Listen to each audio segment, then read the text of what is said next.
RG Kar medical college एवं अस्पताल में बलात्कार और हत्या 2024। आरजीकर मेडिकल कॉलेज एवं अस्पताल में बलात्कार और हत्या 2024 9 अगस्त 2024 को कोलकाता के राधा गोविंदकर मेडिकल कॉलेज एवं अस्पताल में हुई एक घटना है, जिसमें कॉलेज परिसर के सेमिनार हॉल में एक द्वितीय वर्ष के स्नातकोत्तर प्रशिक्षु पीजीटी डॉक्टर मृत पाई गई। बाद में पोस्टमार्टम से पुष्टि हुई कि उनके साथ बलात्कार किया गया था और उनकी हत्या कर दी गई थी।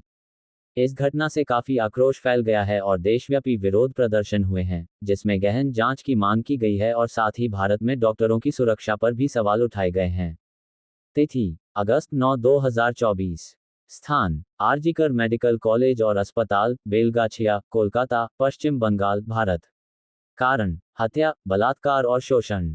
मृत्यु: एक महिला परास्नातक डॉक्टर। अभियुक्त: संजय रॉय। 12 अगस्त 2024 को federation of resident doctors association फोडा ने अस्पतालों में वैकल्पिक सेवाओं के राष्ट्रव्यापी निलंबन की घोषणा की। 13 अगस्त 2024 को कलकत्ता उच्च न्यायालय ने अब तक की जांच पर असंतोष व्यक्त करते हुए राज्य पुलिस को मामले को केंद्रीय अन्वेषण ब्यूरो सीबीआई को सौंपने के लिए कहा। उन्होंने ये भी आशंका जताई कि यदि राज्य पुलिस अपनी जांच जारी रखेगी तो सबूत नष्ट हो सकते हैं। 15 अगस्त 2024 को बड़ी भीड़ द्वारा अस्पताल में तोड़फोड़ की वीडियो क्लिप सोशल मीडिया पर सामने आई, जिसमें कई लोगों का मानना था कि यह सबूत नष्ट करने के लिए अस्पताल और राज्य सरकार द्वारा एक सुनियोजित कदम था।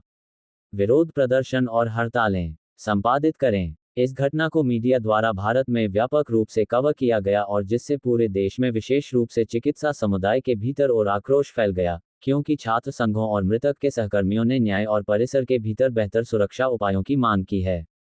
कोलकाता के आरजीकर मेडिकल कॉलेज और अस्पताल में हुए lady doctor rape murder case के मुख्य आरोपी ने कोर्ट में पहली बार कैमरे के सामने अपना बयान दर्ज कराया है।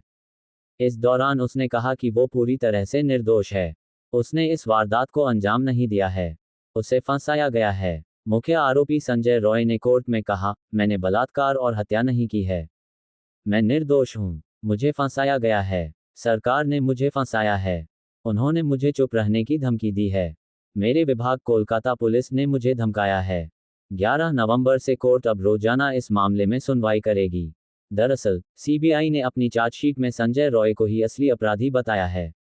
इसके साथ ही इस केस को गैंगरेप की बजाय रेप बताया है। इस चार्जशीट के अनुसार सिविक वॉलंटियर संजय रॉय ने ही वारदात को अंजाम दिया है। पीड़िता से लिए गया सीमन का सैंपल उससे मैच हो चुका है। सीबीआई ने दावा किया कि सीएफएसएल रिपोर्ट से पुष्टि हुई है कि सीमन संजय रॉय का है। कई भौतिक साक्ष्य, परिस्थितिजन्य साक्ष्य, फोरेंसिक रिपोर्ट के आधार पर साबित होता है कि वारदात को उसने ही अंजाम दिया है। इस घटना के 24 घंटे के भीतर ही कोलकाता पुलिस ने उसे गिरफ्तार कर लिया था। इस चार्जशीट में उल्लेख किया गया है कि 9 अगस्त को क्राइम सीन से मिले छोटे बाल को जांच के लिए फोरेंसिक लैब भेजा गया था। रिपोर्ट में ये बाल संजय रॉय के बताए गए हैं। इस तरह से देखा जाए तो जो बात कोलकाता पुलिस ने करीब 2.25 महीने पहले कही थी, वही बात सीबीआई ने कहा है।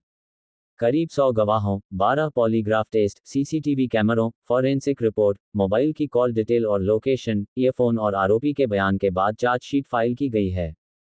इसमें सीबीआई ने भी ये साफ कर दिया है कि ट्रेनी जूनियर डॉक्टर के साथ रेप हुआ था, ना कि गैंगरेप। ट्रेनी जूनियर डॉक्टर का कत्ल एक अकेले संजय रॉय ने किया था। इसके पीछे किसी और की साजिश नहीं थी।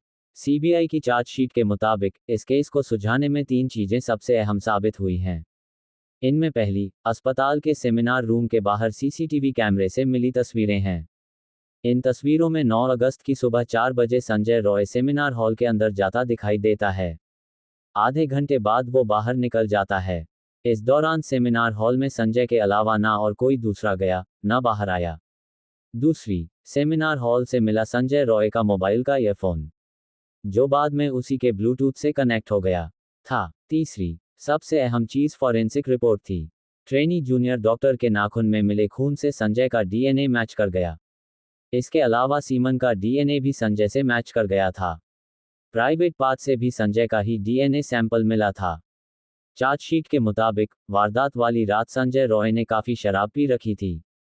उसी नशे में वो रात करीब 4 बजे अस्पताल के तीसरी मंजिल पर पहुंचा। इस बात से अनजान कि सेमिनार हॉल में ट्रेनी जूनियर डॉक्टर सो रही है, वो सेमिनार हॉल में पहुंच गया। वहां उसे ट्रेनी डॉक्टर दिखाई देती है। इसी के बाद वो उसके साथ जबरदस्ती करने की कोशिश करता है। डॉक्टर खुद को बचाने की कोशिश करती है। वो उसका मुंह और गला दबाने लगता है। चार्जशीट के मुताबिक संजय रॉय ने जब ट्रेनी डॉक्टर के साथ रेप किया तब वो बेहोश थी। पीड़ित के जिस्म पर 16 बाहरी और 9 अंदरूनी चोट थी। खुद को बचाने के दौरान उसने संजय पर हमला भी किया था। इसकी वजह से खरोंचने के दौरान उसके नाखून में उसका ब्लड आ गया था। संजय के हाथ और गर्दन पर भी खरोंचे जाने के निशान थे। इसका वो सही जवाब नहीं दे पाया था। फिलहाल कोर्ट में आरोप तय करने की प्रक्रिया शुरू हो गई है।